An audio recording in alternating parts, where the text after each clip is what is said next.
السلام علیکم۔ ملک بھر میں تیز بارشیں، لاہور میں بارش کے ساتھ 4 لڑکیوں کا میک اپ اترنے سے 12 لڑکوں کی موت واقع۔ ٹیچر پپو سے: آج پہلی بار تم کلاس میں باتیں کر رہے ہو، ہمیشہ تو تم نظریں جھکا کر میرا لیکچر سنتے ہو، کیا ہوا ہے آج تمہیں؟ پپو: میڈم آج میرا نیٹ پیکج ختم ہو گیا ہے۔ جج چور سے: گھر میں مالک کے ہوتے ہوئے تم نے چوری کیسے کی؟ چور: صاحب آپ کی نوکری بھی اچھی ہے، تنخواہ بھی اچھی ہے، پھر آپ یہ سب سیکھ کر کیا کرو گے؟ ایسا موسم آ گیا ہے، نہانے سے پہلے پانی کے ساتھ 5 منٹ مذاکرات کرنے پڑتے ہیں۔ حکومت سے اپیل ہے کہ ساگ ایڈوانس میں مہنگا کر دیں۔ اے رب کائنات، ہمیں بھی سیب والا فون عطا کر، آمین۔ جب میں چھوٹی تھی تو سوچتی تھی کہ اتنے بڑے جہاز کو رنگ کیسے کرتے ہیں۔ جب بڑی ہوئی تو پتہ چلا جب جہاز اوپر جا کر چھوٹا ہو جاتا ہے تب کرتے ہیں۔ یہ پاؤں کی چھوٹی انگلی شاید بنی ہی صوفے اور ٹیبل سے ٹکرانے کے لیے ہے۔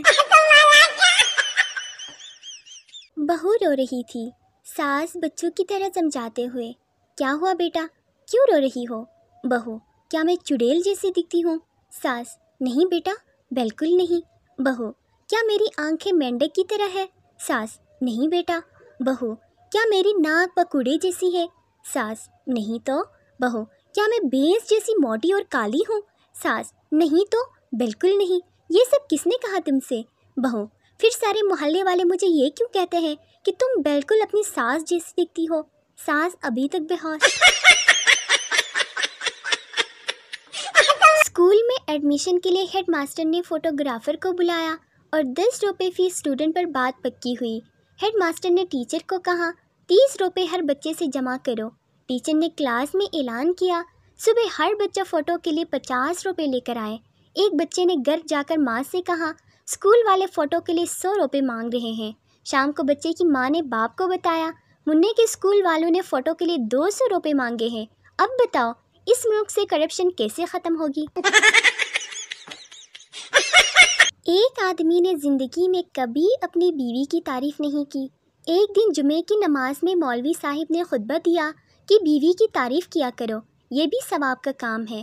وہ شخص گھر آیا تو بیوی نے اسے کھانا دیا، وہ ہر لقمے پر سبحان اللہ واہ واہ کرنے لگا۔ تھوڑی دیر بعد بیوی نے اس کے سر پر بیلن مارا اور کہا کہ 20 سال سے میری کبھی تعریف نہیں کی، آج پڑوسن نے دال کیا بیچ دی، تمہاری تعریف ہی بند نہیں ہو رہی۔ امریکہ میں ایک چور کسی جوہری کے گھر میں گھس گیا۔ اس نے دیکھا کہ تجوری توڑنے کے ساتھ ایک تحریر درج تھی، تجوری توڑنے کی زحمت نہ کریں بلکہ اس کا ہینڈل دائیں طرف گھمائے، لوک کھل جائے گا۔ چور نے حسب ہدایت ہینڈل گھمایا تو کمرہ روشنی سے جگمگا اٹھا اور تجوری میں نصب الارم بلند آواز میں بجنے لگا اور چور گرفتار ہو کر جیل چلا گیا۔ جیل سے اپنے گھر والوں کے نام اس نے ایک خط لکھا جس میں تحریر بھی درج ذیل تھی: میرا انسانیت اور شرافت پر سے اعتبار اٹھ چکا ہے۔ ایک صاحب نے دفتر سے فارغ ہو کر اپنی سیکریٹری کو ساتھ لیا اور ہوٹل میں کھانا کھانے چلے گئے۔ وہاں سے دونوں نے فلم کا پروگرام بنایا۔ اس کے بعد صاحب سیکریٹری کے ساتھ اس کے گھر بھی چلے گئے۔ رات گئی وہ سیکریٹری کے ہاتھ سے رخصت ہونے لگے تو انہوں نے اس سے پینسل مانگ کر اپنے کان پر پھنسا لی۔ گھر پہنچے تو بیوی نے تاخیر کی وجہ پوچھی تو صاحب نے سب کچھ سچ سچ بتا دیا۔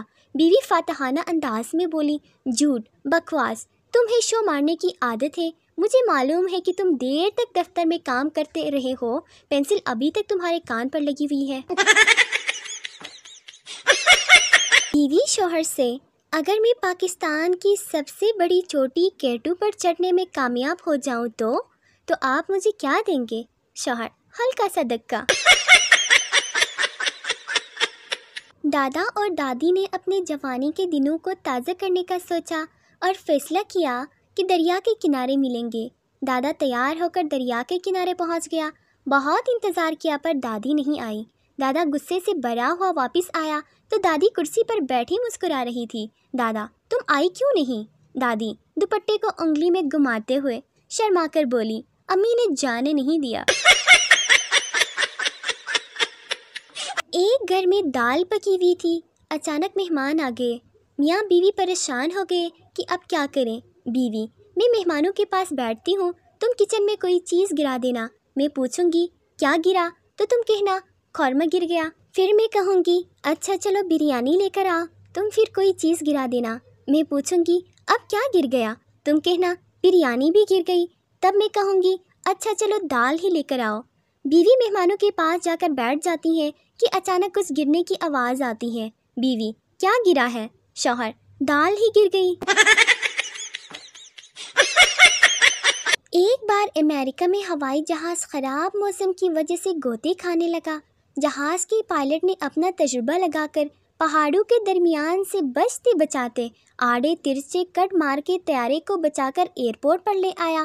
اس کو انعام سے نوازا گیا اور پوچھا گیا کہ ایسا ٹیلنٹ اور تجربہ اس نے کس طرح حاصل کیا، تو وہ بڑی نرمی سے بولا، میں پہلے لاہور میں رکشہ چلاتا تھا۔